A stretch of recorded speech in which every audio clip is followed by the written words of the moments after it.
not take it as a serious thing to be like, oh no, he's just a trollster. Y'all know that. You know what I'm saying? Because if you piece the pieces together, bro, it would be considered as going against your own people, of which, yeah, I don't know in what context that would make sense, right? People on Twitter going at hookah. Maybe a few degenerate contexts, but you know. I did that. I'm Jewish. You know, it's the same way that my Mexican brother, he'll crack Mexican jokes. I can stereotype and do my own Jewish. I'm celebrating Hanukkah tonight. I knew it, bruh. This nigga is just gonna fucking, you know what I'm saying?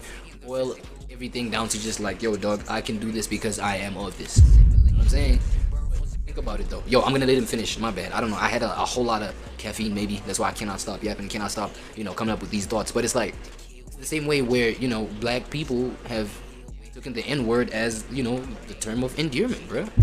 Right? You know what I'm saying? And it's like, yo, it went from, yeah, nah, I'm just making fun of my own self, to just like, so that people cannot, you know what I'm saying, have control over my emotions with this word, to, no, it's just our word. So as long as you're not us, you won't, you know, you can't use it, you can't be part of it, you know what I'm saying? And a culture is built from that, right? Culture was built from that.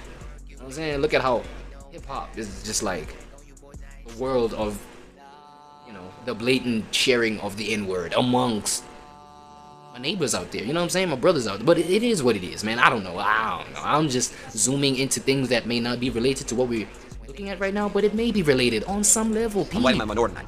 What is it, 4th day of Hanukkah? I'm doing that today. My mom texts me all the time for Friday Shabbat.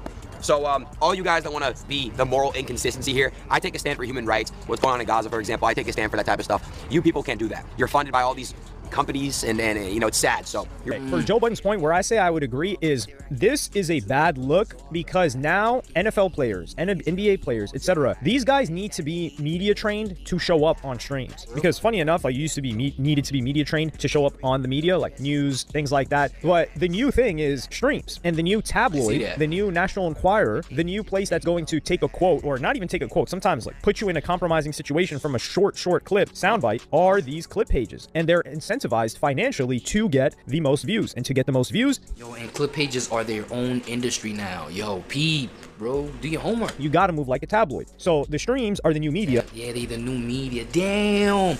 So okay, just a little bit of a sidebar. It's a little bit of an interesting realization. So it's the fact that, you know what I'm saying, we have been witnessing a transformation of just the publishing of media in a new way. That's crazy. That's actually an interesting thing.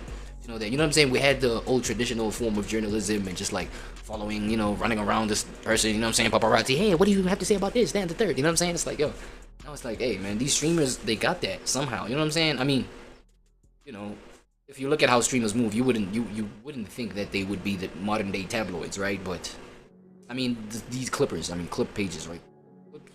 Stream clippers, yeah, maybe. Yeah, the tabloid is these clip pages, and they're going in there unprepared, thinking that